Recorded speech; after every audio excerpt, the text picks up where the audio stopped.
หนังสือที่ว่าด้วยเรื่องของการเอาชนะจุดบอดและอคติทางความคิดครับ52วิธีตัดสินใจไม่พลาดหนังสือเล่มนี้เป็นอีกเล่มหนึ่งที่ผมอยากให้ทุกท่านมาเรียนรู้เกี่ยวกับเรื่องของความคิดครับบางครั้งมนุษย์ก็มีเหตุผลแต่บางครั้งเราก็กลายเป็นสิ่งที่ไร้เหตุผลมากที่สุดก็ได้ต้นเหตุคืออะไรหนังสือเล่มนี้แหละครับจะมาอธิบายสิ่งที่เราควรรู้เกี่ยวกับความคิดในชีวิตประจำวันในเอพิโซดนี้เราจะมาเรียนรู้กับหนังสือ The Art of Thinking Clearly ครับ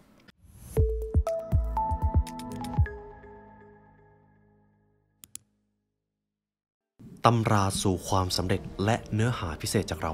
The Library Premium Content รับชมทั้ง2ช่องทางได้แล้ววันนี้ทั้ง YouTube Membership และ www.thelibrarylearn.com เพราะการเรียนรู้จะทำให้คุณเป็นอิสระในเอพิโซดนี้ครับเราจะมาพูดถึงหนังสือ52วิธีตัดสินใจไม่ให้พลาดครับผมเคยทำเล่มที่1ไปก่อนแล้วแต่อันนี้จะเป็นเล่มที่2 The Art of Thinking Clearly ครับต้องบอกก่อนว่าหนังสือเล่มนี้ถ้าคุณผู้ฟังมีโอกาสได้อ่านจะรู้สึกว่ามันมีความสนุกอยู่ในระดับหนึ่งเป็นหนังสือที่พูดเกี่ยวกับเรื่องของการคิดครับคุณผู้ฟังคิดว่าความคิดของเรานะครับในฐานะที่เราเป็นมนุษย์ความคิดของมนุษย์มันเพอร์เฟกต์ไหมครับผมเชื่อว่าหลายท่านก็จะตอบว่าบางทีมันก็มีจุดบอดบางครั้งเราก็ตัดสินใจผิดพลาดบางครั้งเราก็ใช้อารมณ์ตัดสินใจในเรื่องที่สำคัญผมว่าตรงนี้แหละครับเป็นสิ่งที่อาจจะเป็นเพนพอยต์ในการใช้ชีวิตเขาบอกว่าไม่ว่าคุณจะฉลาดหรือเก่งกาจแค่ไหนความคิดของคุณก็จะยังเต็มไปด้วยจุดบอดและข้อผิดพลาดคำถามที่ควรตั้งต่อก็คือแล้วต้นเหตุของข้อผิดพลาดนั้นคืออะไรแล้วถ้าต้องการที่จะเท่าทันข้อผิดพลาดนั้นต้องรู้อะไรบ้างคำตอบทั้งหมดอยู่ในหนังสือเล่มนี้และอยู่ในพอดแคสต์เอพิโซดนี้ครับคุณผู้ฟังและหลังจากนี้ครับเราจะมาเริ่มเข้าสู่เนื้อหา The Art of Thinking Clearly กันเช่นเคยครับหากคุณผู้ฟังอยากได้เนื้อหาจากหนังสือเล่มนี้ครบถ้วนครับเล่มนี้เป็นอีกเล่มหนึ่งที่อ่านสนุกมากคุณผู้ฟังสามารถซื้อหนังสือเล่มนี้ได้จาก The Library Shop ครับใครที่อ่านหนังสือจำพวก Thinking Fast and Slow แล้วไม่เข้าใจหนังสือเล่มนี้อาจจะเหมาะกับท่านมากกว่าเรามาเริ่มที่ข้อที่1ครับทำไมการให้เหตุผลที่ฟังไม่ขึ้นถึงได้ผล explanatory justification คุณผู้ฟังคิดว่ามนุษย์เป็นสิ่งมีชีวิตที่มีเหตุผลไหมครับบางครั้งก็มีบางครั้งก็ไม่ใช่ไหมครับงั้นเดี๋ยวผมจะเอาการทดลองนี้มาให้คุณผู้ฟังมีงานทดลองหนึ่งในช่วงศตวรรษที่1970ครับนักจิตวิทยาจากมหาวิทยาลัยฮาร์วาร์ดได้ทำการทดลองหนึ่งเธอไปที่ห้องสมุดแห่งหนึ่งและรอจังหวะให้ผู้คนมาต่อแถวเครื่องถ่ายเอกสารจากนั้นก็เดินไปยืนที่หัวแถวแล้วก็บอกว่าขอประทานโทษนะคะฉันต้องถ่ายเอกสาร5หน้าขอฉันใช้เครื่องถ่ายเอกสารก่อนได้ไหมคุณผู้ฟังลองคิดภาพตามนี้นะครับคุณยืนต่อแถวอยู่มาสักพักแล้วก็มีผู้หญิงเดินมาแล้วก็บอกว่าขอถ่ายเอกสารหน่อยเป็นคุณจะให้ไหมครับมันต้องต่อคิวใช่ไหมครับคุณก็จะรู้สึกว่าเอ๊ะทำไมคุณไม่ไปต่อคิวทีนี้เปลี่ยนบริบทเขาได้ทำการทดลองแต่เปลี่ยนรูปแบบครับนักจิตวิทยาท่านเดิมเลยเธอชื่อแอลลิน แลงเกอร์นะครับเธอเดินไปที่หัวแถวแล้วก็บอกว่าขอโทษนะคะฉันต้องถ่ายเอกสาร5หน้าขอฉันใช้เครื่องก่อนได้ไหมเพราะฉันรีบมากเลยทีนี้ครับผลลัพธ์มันต่างจากตอนแรกเพราะพอมีเหตุผลนะครับพอนักจิตวิทยาท่านนี้มีเหตุผลว่าฉันรีบมากเลยคนก็มีแนวโน้มที่จะให้เธอแซงคิวมากขึ้นมันก็ดูสมเหตุสมผลใช่ไหมครับมีเหตุผลก็เธอดูรีบแต่ทีนี้เหตุการณ์ที่3ครับคุณแลงเกอร์คนเดิมเลยคุณแลงเกอร์เดินไปอยู่หัวแถวครับ100คนมาเยอะๆแล้วก็เดินไปบอกว่าขอประทานโทษนะคะฉันต้องถ่ายเอกสาร5หน้าขอฉันใช้เครื่องก่อนได้ไหมเพราะฉันต้องถ่ายเอกสารถ้าคุณผู้ฟังยังไม่เก็ตลองฟังประโยคเมื่อกี้อีกรอบได้นะครับผลปรากฏก็คือแทบทุกคนก็ยอมให้เธอแซงคิวไม่ต่างจาก study case หรือบริบทที่2เลยครับทีนี้แหละครับมันเลยกลายเป็นคำถามที่ว่าสรุปมนุษย์มีเหตุผลจริงๆหรือเปล่าหรือบางทีเราเอาความรู้สึกมาปนเปื้อนกับเหตุผลอยู่แทบตลอดเวลาแต่ต้องยอมรับว่าข้อสรุปนี้ก็คือการให้เหตุผลเกี่ยวกับสิ่งที่คุณร้องขอหรือกับเกี่ยวกับสิ่งที่คุณกระทำจะทำให้คนเห็นอกเห็นใจและยินดีช่วยเหลือมากขึ้นโดยบางครั้งมันอาจจะไม่ได้สำคัญเลยว่าเหตุผลนั้นมันจะสมเหตุสมผลหรือไม่เพราะว่าเหตุผลจริงๆเป็นแบบนี้ครับประเด็นคือการที่คนได้รู้สาเหตุของเหตุการณ์ที่เกิดขึ้นมันทำให้คนสบายใจครับในขณะที่การไม่รู้จะทำให้เราหงุดหงิดทีนี้มันจึงเป็นเหตุผลที่ว่าเวลาคุณผู้ฟังไปสนามบินนะครับแล้วเกิดการดีเลย์เกิดข้อผิดพลาดในการปฏิบัติงานเขาก็จะประกาศว่าท่านผู้โดยสารโปรดทราบเที่ยวบินจุดๆจำเป็นต้องเลื่อนเวลาเดินทางออกไปอีก3ชั่วโมงเพราะ เหตุผลด้านการปฏิบัติงานคุณผู้ฟังคำประโยคที่ว่าเพราะเหตุผลด้านการปฏิบัติงานมันทำให้ลูกค้าหรือผู้โดยสารสบายใจมานักต่อนักเลยครับทีนี้ครับหากในการประกาศนั้นไม่ได้มีเหตุผลตามมาคนจะหงุดหงิดเพิ่มขึ้นแล้วสายการบินก็จะโดนร้องเรียนมากขึ้นนั่นเองและผมเอาบทเรียนนี้ไปใช้ในทุกๆครั้งเวลานำการประชุมหรือการบริหารงานนะครับเวลาจะสั่งงานอะไรหรือเวลาจะให้คำแนะนำอะไรผมจะเติมเหตุผลลงท้ายไปด้วยและผมรู้ดีว่าถ้าไม่เติมเหตุผลความยินดีที่จะร่วมมือมันจะหายไปโดยปริยายครับสรุปก็คือพกคำว่าเพราะแบบนั้นคุณถึงทำแบบนี้เพราะจุดๆไปด้วยพกไว้ติดตัวเสมอครับและหยิบใช้มาบ่อยๆได้เลยถ้อยคำสั้นๆซึ่งดูไม่ได้สลักสำคัญอะไรสามารถช่วยให้การสื่อสารของคุณราบรื่นได้ครับต่อไปผมจะพูดถึงศิลปะการคิดข้อที่2นะครับ Twandle tendency ครับการพล่ามไปเรื่อยคุณรอฟโตเบลลี่เขาบอกว่าถ้าเมื่อไหร่ก็ตามที่คุณไม่รู้ว่าจะพูดอะไรสิ่งที่คุณควรทำมากที่สุดคืออะไรครับไม่ต้องพูดอะไรเลยครับถ้าคุณไม่รู้ว่าสิ่งที่คุณจะพูดเนี่ยมันควรจะเป็นแบบไหนลองเงียบก่อนสักพักเพราะถ้าคุณเผลอพูดในช่วงที่คุณไม่รู้ว่าจะพูดอะไรคุณจะพูดจาวกวนมันจะกลายเป็นการพล่ามไปเรื่อยแล้วคุณจะเป็นคนที่ขาดความน่าเชื่อถือในทันทีบางท่านก็อาจจะรู้เรื่องนี้อยู่แล้วใช่ไหมครับถ้าเราไม่รู้จะพูดอะไรก็ไม่ต้องพูดแต่หลายครั้งพอเราเจอความกดดันแล้วเราไม่รู้คำตอบสิ่งที่เราจะทำมักจะเป็นการแถครับสีข้างถลอกเลยคือต้องยอมรับว่าสิ่งนี้มันเป็นกันได้ง่ายมากผมเองบางครั้งก็ยังไม่รอดครับเขาบอกเอาไว้แบบนี้เลยครับมีอยู่ครั้งหนึ่งที่นางงามถูกสัมภาษณ์แล้วเป็นคำถามที่ยากเธอตอบไม่ได้เธอเลยตอบคำตอบที่มันวกไปวนมาต่อหน้ากล้องในตอนนั้นครับเป็นคำถามที่ว่าเหตุใดชาวอเมริกัน1 ใน 5จึงไม่สามารถระบุตำแหน่งของประเทศอเมริกาบนแผนที่โลกได้นางงามคนนั้นตอบแบบนี้นะครับลองฟังให้ดีนะครับเธอตอบว่าฉันคิดว่าชาวอเมริกันทำไม่ได้ก็เพราะคนในประเทศเราบางคนไม่มีแผนที่และฉันเชื่อว่าระบบการศึกษาของเราจุดๆเช่นเดียวกับในประเทศแอฟริกาใต้อิรักและทุกๆที่ฉันเชื่อว่าพวกเขาควรจะระบบการศึกษาของอเมริกาควรช่วยอเมริกาช่วยแอฟริกาใต้อิรักคือเขาตอบแบบนี้ครับผมเชื่อว่าท่านฟังไม่เข้าใจแน่ๆเพราะตอนผมก็อ่านวนหลายรอบเหมือนกันแต่นี่แหละครับทำให้การตอบคำถามนี้กลายเป็นทำให้คะแนนของผู้เข้าประกวดนางงามท่านนี้หายไปอย่างรวดเร็วทีนี้ผมว่าตรงนี้แหละครับมันน่าตั้งคำถามมากเลยทำไมเวลาที่คนรู้สึกว่าตัวเองไม่รู้ในสิ่งที่กำลังถูกถามหรือถูกกดดันสิ่งที่มนุษย์มักจะตอบสนองมันกลายเป็นการพล่ามไปเรื่อยแทนที่จะตอบว่าไม่รู้หรือไม่ก็เงียบไปเลยคุณผู้ฟังเคยสงสัยไหมครับผมสงสัยเรื่องนี้มากเขาบอกว่าสิ่งนี้แหละมันแสดงให้เห็นถึงปรากฏการณ์ที่ชื่อว่าการพล่ามไปเรื่อยความไม่ใส่ใจความโง่เขลารวมทั้งความไม่รู้มักจะทำให้มนุษย์เกิดความสับสนสิ่งที่เราทำจึงเป็นการพยายามปกปิดความสับสนด้วยการใช้ถ้อยคำมากมายซึ่งถามว่าวิธีนี้มันใช้ได้ผลหรือเปล่าบางครั้งมันก็ได้ผลครับแต่บางครั้งมันก็ไม่แต่ถ้ามันไม่ได้ผลขึ้นมาก็หมายความว่าชื่อเสียงความน่าเคารพความน่าเชื่อถือของคุณมันถูกลดลงไปด้วยซึ่งแน่นอนครับมันไม่คุ้มใช่ไหมครับ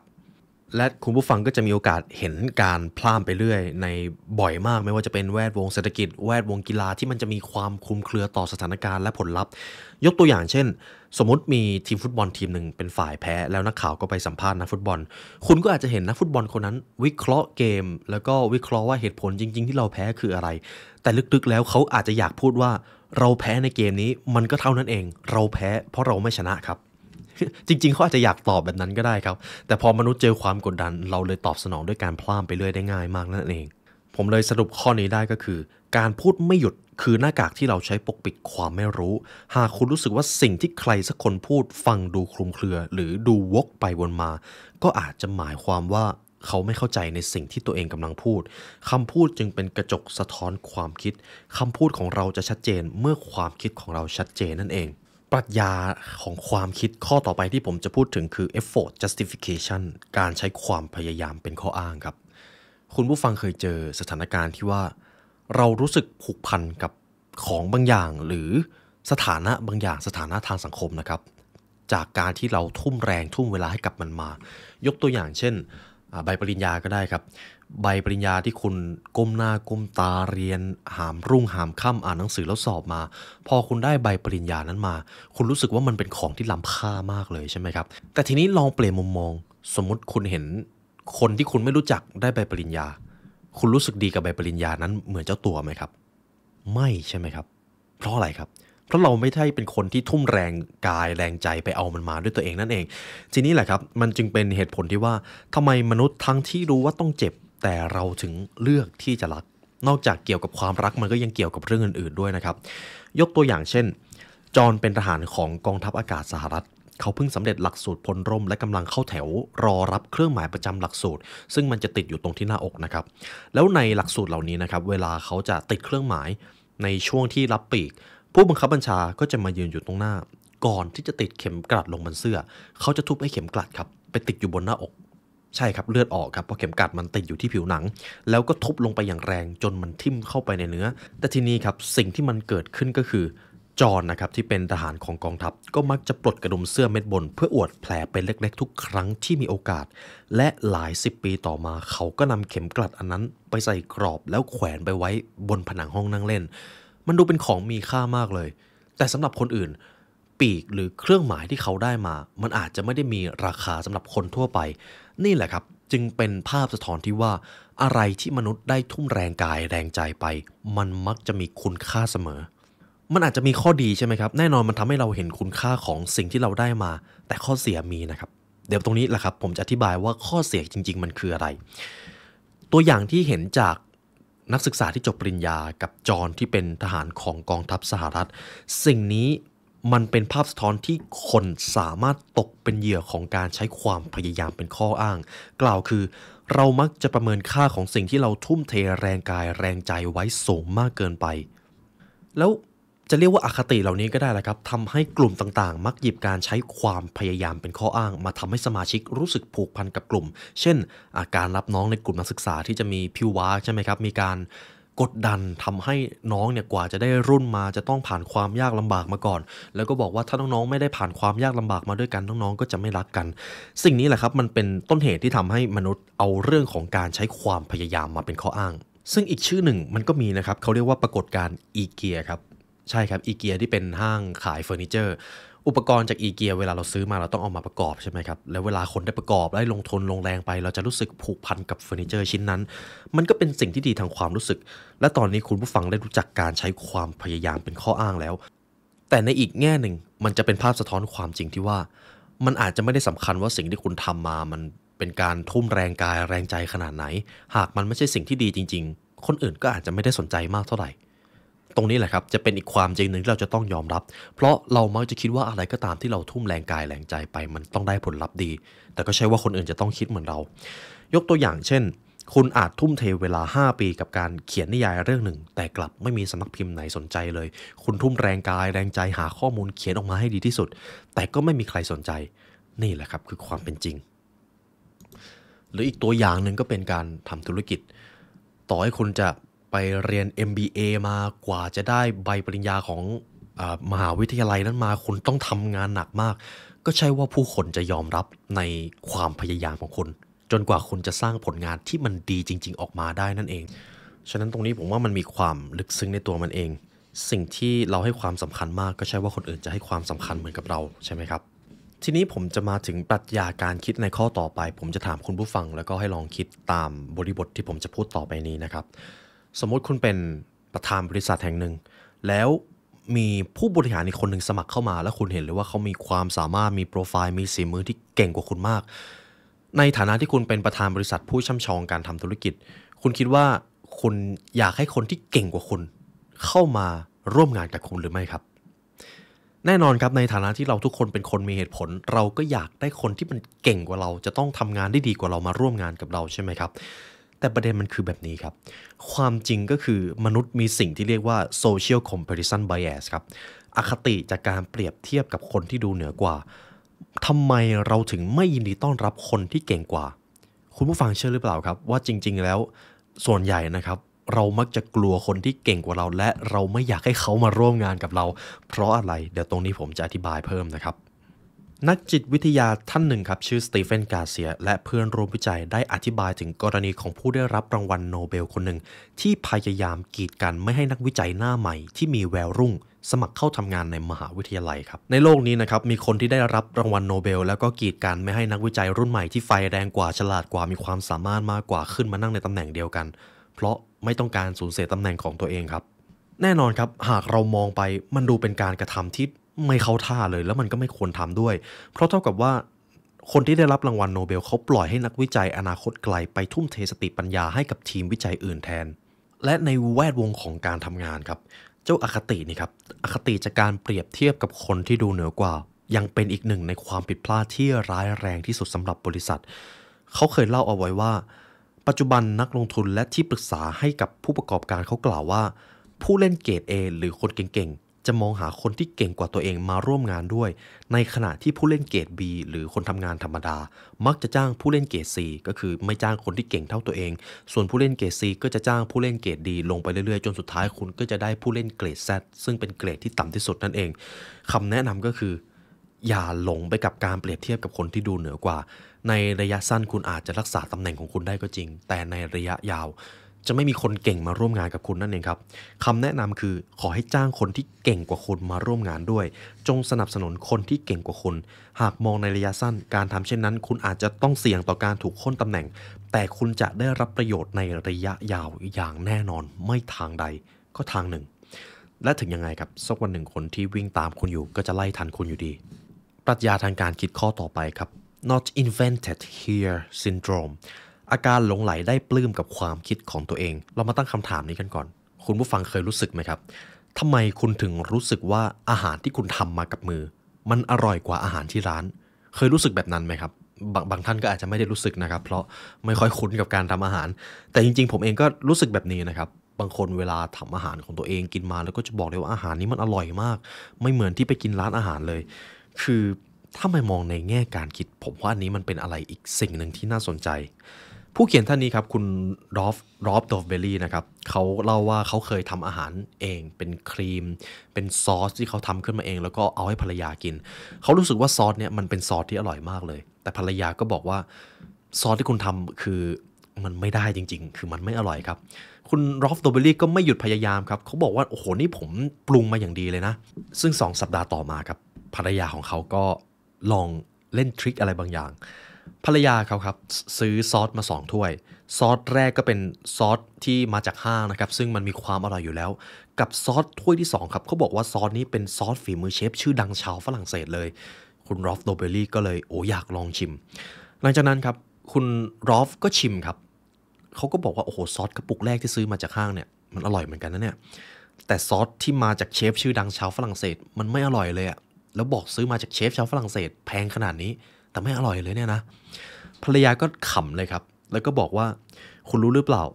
ไอซอสของเชฟชื่อดังชาวฝรั่งเศสมันก็คือซอสที่คุณทำเมื่อ2 สัปดาห์ที่แล้วนั่นแหละขนาดคุณยังบอกว่าไม่อร่อยเลยซึ่งตรงนี้ผมว่ามันให้ข้อคิดที่สำคัญมากมนุษย์มักจะหลงไปว่าสิ่งใดก็ตามที่เราสร้างขึ้นมาเองทุ่มแรงกายแรงใจสร้างขึ้นมามันมักจะต้องเป็นสิ่งที่ดีที่สุดซึ่งในความเป็นจริงมันใช่ไหมครับไม่ใช่ไหมครับบางครั้งเราอาจจะคิดไปเองอยู่ซึ่งสิ่งนี้เขาเรียกว่าอาการหลงไหลได้ปลื้มกับความคิดของตัวเองมันมักจะทำให้คุณตกหลุมรักความคิดของตัวเองมันเหมือนจะไม่มีอะไรใช่ไหมครับแต่ทีนี้ลองไปพูดถึงบริบทที่มันใหญ่กว่าในการทำงานขององค์กรในการประชุมใหญ่ๆมันมักจะเกิดการโต้เถียงกันใช่ไหมครับบางทีมันอาจจะถึงขั้นทะเลาะเลยก็ได้ถ้าต่างคนต่างยึดถือในความคิดของตัวเองสมมติคุณผู้ฟังจะเข้าประชุมคุณเตรียมโปรเจกต์มาอย่างดีเลยแล้วพอคุณเข้าห้องประชุมไปปุ๊บมีคนค้านข้อคิดเห็นหรือข้อสรุปของคุณจะรู้สึกแย่มากเพราะคุณเจออาการหลงไหลได้ปลื้มกับความคิดของตัวเองครับ not invented here syndrome คุณกำลังถูกอคติเล่นเข้าให้แล้วหรือถ้าเป็นในชีวิตประจำวันเรามักจะเห็นว่าในเรื่องของการเมืองเรื่องของศาสนาไม่ว่าเวลามันจะผ่านไปนานขนาดไหนเราก็จะยังเห็นมีการโต้เถียงกันไม่รู้ไม่จบไม่สิ้นอยู่ดีซึ่งมันก็มาจากเจ้าสิ่งนี้แหละครับสรุปก็คือคนเรามักหลงไหลได้ปลื้มกับความคิดของตัวเองถ้าคุณอยากตาสว่างคุณควรถอยออกมาสัก1 ก้าวและพิจารณาความคิดของตัวเองเป็นระยะลองเริ่มจากการพิจารณาว่าสิ่งที่คุณคิดแท้จริงแล้วมันดูมีความสมเหตุสมผลขนาดไหนหรือบางทีคุณนั่นแหละเอาอคติไปจับกับมันเองถ้าคุณผู้ฟังยังจำหนังสือ Think Again ได้ก็คือคิดแล้วคิดอีกบางครั้งสิ่งที่คุณเชื่อเมื่อเวลาผ่านไปมันอาจจะผิดบางครั้งความรู้ที่คุณมีเมื่อเวลาผ่านไปมันอาจจะล้าหลังแล้วฉะนั้นต้องอัปเดตอยู่เสมออย่าได้หลงยึดติดกับความเชื่ออยู่ตลอดเวลาครับเมื่อใดก็ตามที่คุณยึดติดทีนี้มันไม่สำคัญเลยครับว่าความรู้กับความเชื่อนั้นมันดีขนาดไหนมันจะกลายเป็นสิ่งล้าหลังในทันที ปรัชญาการคิดข้อต่อไปครับจริงๆส่วนตัวผมชอบข้อนี้มาก domain dependence การติดอยู่กับความรู้ในสาขาของตัวเองทำไมการนำทักษะในสาขาหนึ่งไปประยุกต์ใช้กับสาขาอื่นจึงเป็นเรื่องยากคุณผู้ฟังเคยรู้สึกไหมครับว่าถ้ามีคนคนนึงเนี่ยเล่นหมากรุกเก่งเป็นแชมป์เลยเนี่ยเขาน่าจะเป็นคนที่วางแผนธุรกิจได้บ้างนะคุณเคยรู้สึกอะไรทำนองนั้นไหมครับคำถามก็คือเจ้าความรู้สึกนั้นมันมีความถูกต้องมากน้อยเพียงใดหรือคนคนนี้เก่งเรื่องการเงินเป็น CFO ที่ดีมากเลยลองให้เขาขึ้นเป็น CEO แล้วบริหารบริษัทดูสิเขาน่าจะทำได้เคยรู้สึกแบบนั้นไหมครับซึ่งผมเองก็ยังเคยพลาดในสิ่งนี้เลยบางคนเหมาะกับการเป็นผู้ตามยังไม่เหมาะกับการเป็นผู้นำถ้าผมเอาผู้ตามไปเป็นผู้นำในตอนที่เขายังไม่พร้อมก็ไม่ต่างจากการที่ผมสูญเสียลูกน้องที่ดีแล้วได้หัวหน้าที่แย่มาแทนนี่แหละครับคือสิ่งที่เรียกว่า domain dependence ผมชอบประโยคนึงที่คุณนัสซิมทาเลบนะครับนักปรัชญาเขาได้อธิบายเอาไว้ว่าเซียนหมากรุกสามารถแก้เกมหมากรุกได้อย่างเฉียบคมแต่เขาก็เก่งแค่เรื่องหมากรุกเท่านั้นแหละแม้หลายคนจะเชื่อว่าเขาสามารถนำความรู้ในสาขานั้นไปประยุกต์ใช้กับการวางแผนได้แต่จริงๆแล้วเขาบอกเลยว่าเราไม่สามารถทำแบบนั้นได้ถ้าเราไม่ได้ไปเรียนความรู้ในอีกสาขาหนึ่งเสียก่อนนี่จะเป็นเหตุผลที่คุณจะเจอได้ในชีวิตจริงครับเราได้เห็นจากกรณีที่ผมได้พูดไปก่อนหน้านี้แล้วว่าแม้ว่า CEO หลายคนที่เป็นผู้นำอันเก่งกาจในที่ทำงานแต่บางครั้งเขาอาจจะไม่เอาไหนเลยในชีวิตครอบครัวบางคนที่เป็นแพทย์ต้องดูแลสุขภาพของคนไข้ใช่ไหมครับแต่คุณผู้ฟังเชื่อไหมครับว่าแพทย์นะครับเป็นอาชีพที่เป็นสิ่งอมควันเยอะที่สุดครับใช่ครับแพทย์หรือหมอที่เราเห็นมีแนวโน้มที่จะสูบบุหรี่กันเยอะที่สุดเพราะเขาเครียดครับแม้แต่แพทย์เองดูแลชีวิตของคนอื่นได้ก็ใช่ว่าเขาจะดูแลสุขภาพของตัวเองได้ดีนะครับหรือเจ้าหน้าที่ตำรวจเป็นคนที่อาจจะต้องใช้กำลังในการปกป้องประชาชนปกป้องธรรมาภิบาลใช่ไหมครับแต่เจ้าหน้าที่ตำรวจก็เป็นอาชีพที่ใช้ความรุนแรงกับคนในครอบครัวสูงกว่าประชาชนทั่วไปถึง2เท่ารวมไปถึงอีกอาชีพหนึ่งอาชีพนักวิจารณ์วรรณกรรมหรือนักวิจารณ์สิ่งต่างๆนานาหากเขาเป็นคนที่วิจารณ์เก่งก็ใช่ว่าเขาจะทำสิ่งนั้นเก่งจริงๆก็ได้บางคนอาจจะเหมาะที่จะเป็นโค้ชและแต่ไม่เหมาะที่จะเป็นผู้เล่นนั่นแหละครับคือเหตุผลที่ว่าทำไมมนุษย์บางครั้งก็ไม่สามารถเอาความรู้หนึ่งไปประยุกต์ใช้กับอีกวิชาชีพหนึ่งได้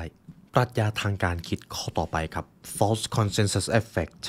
ปรากฏการณ์คิดไปเองว่าคนส่วนใหญ่เห็นด้วยกับเราทำไมคุณมักจะคิดว่าคนอื่นคิดเหมือนคุณผู้ฟังเคยรู้สึกว่าสิ่งที่เราเชื่อสิ่งที่เราคิดคนอื่นอาจจะเชื่อเหมือนเราหรือน่าจะเชื่อเหมือนเราไหมครับถ้าคุณรู้สึกแบบนั้นจริงๆไม่ใช่เรื่องผิดพลาดครับคือทุกคนบางครั้งก็รู้สึกแบบนั้นถึงแม้ว่ากับความจริงแล้วมันอาจจะตรงกันข้ามเลยก็ตามถ้าคุณเป็นคนที่อยู่ Gen X หรือ Gen Y คุณก็อาจคิดว่าน้องๆ Gen Z ก็อาจจะฟังเพลงเดียวกับคุณก็ได้เป็นเพลงที่คุณชอบนั่นเองถ้าคุณชอบเพลงในศตวรรษในยุคของคุณก็อาจจะทึกทักไปเองว่าคนส่วนใหญ่ก็น่าจะชอบเพลงคล้ายๆคุณเหมือนกันซึ่งสิ่งนี้แหละครับคือภาพสะท้อนที่ว่าคนเรามีแนวโน้มที่จะประเมินโอกาสที่คนส่วนใหญ่จะคิดและรู้สึกเหมือนเราไว้สูงเกินไปซึ่งเหตุผลวิบัตินี้มีชื่อว่าปรากฏการณ์คิดไปเองว่าคนส่วนใหญ่เห็นพ้องคือผมว่าอันนี้เป็นอีกสิ่งหนึ่งที่เราควรจะมาถกกันมากเลย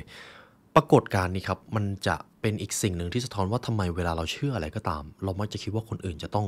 รู้สึกหรือควรเชื่อเหมือนเราด้วยทั้งที่ในความเป็นจริงแล้วทุกอย่างมันมีความแตกต่างใช่ไหมครับปรัชญาบนโลกนี้มีเป็นร้อยเป็นพันเลยแล้วเราก็ไม่รู้ด้วยว่าอันไหนดีที่สุดเพราะโลกไม่ได้แบ่งออกอะไรออกมาเป็นขาวกับดำขนาดนั้นแต่ยังไงก็ตามเราก็ยังโดนอคตินี้เล่นงานอยู่เสมอแต่ผมพอที่จะอธิบายสาเหตุได้ครับสาเหตุที่ปรากฏการณ์นี้ไม่ได้ถูกกำจัดทิ้งไปถึงแม้ว่าเราจะวิวัฒนาการมาหลายพันหลายหมื่นปีแล้วเหตุผลเป็นเพราะสมองของเราครับไม่ได้ถูกออกแบบมาให้คิดวิเคราะห์ข้อเท็จจริงแต่ถูกออกแบบมาให้คิดหาวิธีสร้างลูกหลานให้มากที่สุดและคนที่มีโอกาสถ่ายทอดพันธุกรรมและดึงดูดสิ่งดีๆเข้ามาในชีวิตได้มากกว่าก็คือ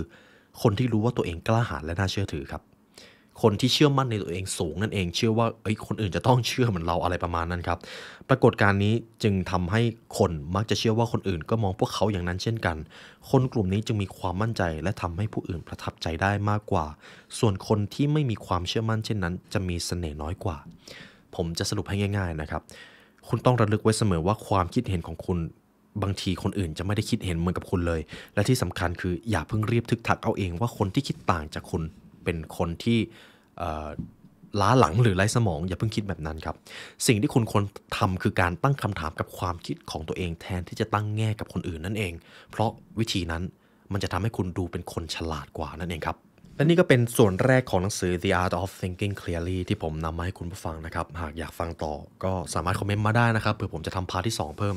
คือที่ผมสรุปมาเพิ่งจะอยู่ในครึ่งเล่มเองครับแต่เป็นหนังสืออีกเล่มหนึ่งที่ผมรู้สึกว่าทำออกมาแล้วมันสนุกดีหากคุณผู้ฟังมาถึงตรงนี้ครับเช่นเคยครับหากอยากเรียนรู้ให้ลึกซึ้งคุณผู้ฟังสามารถซื้อหนังสือเล่มนี้ได้จาก The Library Shop ครับเดี๋ยวผมจะทิ้งลิงก์ไว้ข้างล่างนั่นเองและหากวันนี้หากทุกท่านฟังมาถึงตรงนี้ตัวผมเองก็ขอบคุณและเป็นเกียรติอย่างยิ่งครับที่มีโอกาสได้มาเรียนรู้กับทุกท่านในเรื่องของปรัชญาการคิดในวันนี้ได้เวลาอันสมควรแล้วครับทีมงาน The Library Learn และผมขอลาไปก่อนขอให้วันนี้เป็นวันที่ยอดเยี่ยมของทุกท่านครับสวัสดีครับ